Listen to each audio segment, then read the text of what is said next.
Looks like we just got hit with an update from Kabam Mike on the forums about what the rest of 2017 is going to look like in Marvel Contest of Champions.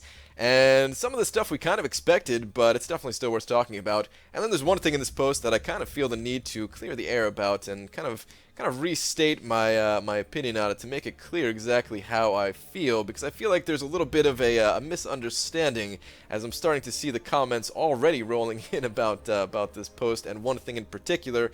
But we're going to get to that in just a couple minutes here. First up, let me break down this post and kind of fill you guys in on exactly what's coming. So the Halls of Healing and Halls of Fortune, we already knew that these were coming. It's going to be the final 2 weeks of the year on alternating days between the 18th and 31st, where one day we're going to have Halls of Healing, the next day we're going to have Halls of Fortune, and so on. If you need gold, hit up the Halls of Fortune. If you need some potions and revives, hit up the Halls of Healing, or do both. Next thing up is the annual gifting event, which I think everybody is pretty happy to see make a comeback. This is one of the most highly anticipated events of the year for both the players and for Kabam, because I know Kabam is going to make a buttload of money from this event. But it's really fun just for everybody. So if you didn't play last year, basically the way it works is that everybody gets a temporary gifting badge, whether you have the permanent one from the unit store or not. And you get to gift all of the normal things, which I don't know exactly what's in there, but I remember there being like Stony Mastery and Carbonadium Mastery cores. But anyway, the special part is that you get to gift some special holiday things, including gifting crystals, greater gifting crystals, and the unforgettable crystal, which I honestly can't remember if there was something like this last year. I want to say I think there was, but it provides an increased chance to get a 3 and 4 star version of all the new champs released in 2017. But the big thing here is the greater gifting crystals, which have a chance to include some very nice stuff, including 4-star or even 5-star Kang. This is new. 5-star Kang was definitely not there last year. And then along with those greater gifting crystals, there's also a solo gifting event and an alliance gifting event, which the more you give to people, the more points you get, and then you earn some milestone rewards. And then there's even some ranked rewards for the alliance event. I don't think there's ranked rewards for the solo event. So yeah, really good stuff there. I'll definitely be doing some gifting and getting some gifts in return.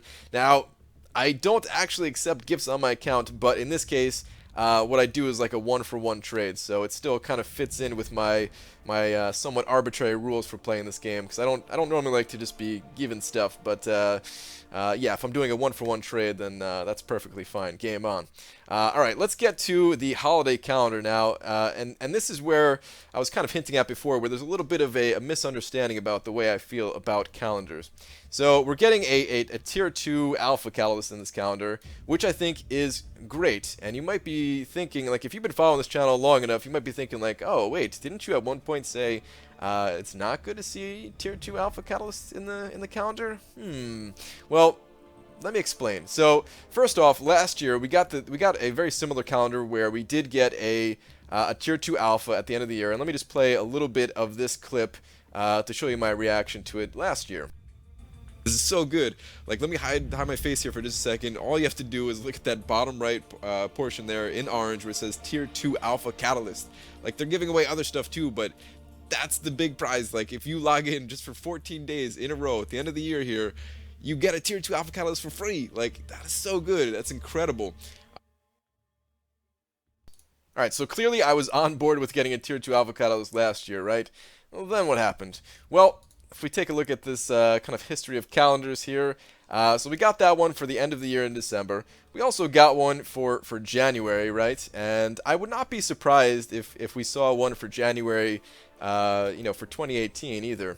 But at this point, I was thinking, like, are we just going to keep getting tier 2 alphas every single month and not get new content? Because I wanted new content, basically. I wanted some special things to do in this game. I always want the rewards to be in-game. I want ways to get these rewards. I just want to actually have content to do to get them. And then I want some kind of balance, like, okay, yeah, give us some free stuff, but then also have a special event where we can also earn that stuff and have fun doing it, right? So yeah, that's when I made a little video about the February calendar, where I basically talked about this for just a little bit, saying I loved when we have stuff like Dimensional Rifts or the celebrity challenges and stuff like that. I'm much more hyped about that stuff, or Act 5 and everything like that, where I just want a balance between the two. So I'll play just a little bit of this one. This one I ramble on for a much longer time, so I'm only going to play a very short amount of. What's more fun to me is they give out some decent rewards for the login calendar, and then they do something extra like the dimensional rifts. So yeah, basically, it's never that I was against getting some free stuff in the calendar. I just wanted to make sure that we're also getting content. I didn't want the calendar to replace content. I mean, I was also very clear about Act 5 rewards, saying like, why are we not getting Tier 2 alphas for Act 5, right? Like, we should always be getting rewards for doing hard content. Same thing for the celebrity challenges. I wanted Tier 2 alphas to appear there. It's never that I didn't want any kind of, Tier 2 alphas in the game or anything like that. And it's not that I didn't want stuff for free. I think some stuff for free is great. There just has to be that balance.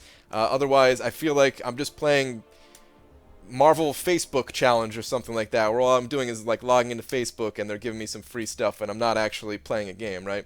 But in this case, at this point in time, even if they continue to give really good stuff in the calendar, there's so much extra to do in-game where we're getting these rewards that I'm perfectly fine with it.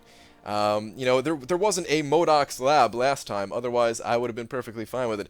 There wasn't an uncollected difficulty where we're starting to see a really good amount of these alpha catalyst fragments and stuff like that. I'm not even sure if Master Mode had it. I'm pretty sure Master Mode always had these fragments, but I'm not even 100% sure on that. When Master Mode first came out, it was like the rewards were pretty crummy, right? So that was the other thing, is like, okay, why are the rewards so crappy in the actual content versus the calendar, right? And now, of course, Act 5 has a ton of good rewards with the conclusion of, with 5.4 and everything like that, but it was just always bizarre to me that the content was lacking the rewards, and there was better rewards for logging in than actually playing the game. So that was always the kind of my opinion on that. But no, I don't. I have no problem with getting a Tier 2 Alpha Catalyst in the calendar, right? So yeah, that's pretty much how that goes. Real quick, I did also want to just mention I will be burning a decent amount of units through this event with these creator gifting crystals. I'm also saving units for 5.4, but 5.4 seems to be considerably easier than I expected, so I don't think I'm going to need 20,000 units for that. And I'm also going to burn 1450 units and save a little bit on this package right here, which gives some energy refills and some boosts and stuff like that. I think this is a great deal for anybody looking to do some difficult content, whether it's 5.4 or Labyrinth of Legends or a Legends run or anything like that. This is definitely worth picking up. Sadly, all of these revives and some of these potions are going to go into the overflow and just expire because I've no content to do with them right now. But this is absolutely worth picking up. And yeah, I'm just going to go ahead and boom, drop 1450 on that right now. If you could buy that multiple times, I probably would, just for the energy refills and boosts. But yeah, in any case, guys, that is going to do it for this video. Let me know your thoughts about the the greater gifting event and stuff like that, or the greater gifting crystals. Like, how many are you going to be buying? Do you have a bunch of units that you've been saving all year long for this? Let me know what you guys are going to be doing, and I will see you guys in the next video. Take care.